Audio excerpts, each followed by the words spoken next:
श्री स्वामी समर्थ सर्वांना। वटपौर्णिमेच्या दिवशी महिलांनी वटवृक्षाभोवती धागा का गुंडाळतात? चला तर बघूया।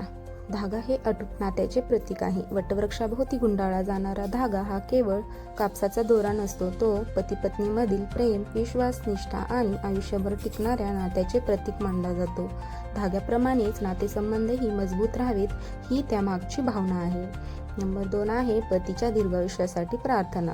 वटवृक्ष दीर्घायुष्याचे प्रतीक असल्यामुळे महिलांनी त्याची पूजा करून आपल्या पतीला निरोगी, सुखी आणि दीर्घायुष्य लाभावे अशी प्रार्थना करतात। ही परंपरा केवळ आयुष्य वाढावे म्हणून नाही, तर कुटुंबात आनंद, शांतता आणि समृद्धी राहावी या भावनेतून केली जाते। नंबर 3 आहे सावित्री सत्यवानाची आठवण। या परंपरेचा संबंध सावित्री आणि सत्यवान यांच्या कथेशी जोडला जातो। सत्यवानाचे प्राण यमराज घेऊन जात असताना सावित्रीने धैर्य, बुद्धिमत्ता आणि निष्ठेच्या बळावर यमराजांना प्रसन्न केले। तिने आपल्या पतीचे प्राण परत मिळवले। म्हणून धागा गुंडाळताना महिलांना सावित्रीच्या धैर्याची आणि समर्पणाची आठवण करून दिली जाते।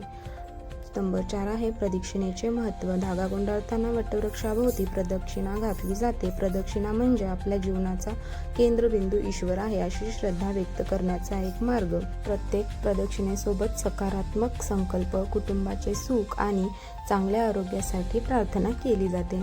नंबर 5 आहे अखंड सौभाग्याची भावना। धाग्याला सुरुवात आणि शेवट सहज दिसत नाही, यामुळे तो अखंडता आणि सातत्याचे प्रतीक मानला जातो। महिलांची प्रार्थना असते की त्यांच्या संसारातील प्रेम, विश्वास आणि सौभाग्यही अशाच प्रकारे अखंड टिकून राहावे। तर आजच्या या काळात परंपरेकडे फक्त धार्मिक विधी म्हणून न पाहता तिच्या मागचा संदेश समजून घेणे अधिक महत्त्वाचे आहे। तर हा संदेश आहे की विश्वास ठेवा, नात्यांना वेळ द्या, एकमेकांचा आदर करा आणि संकटाच्या काळात साथ सोडू नका।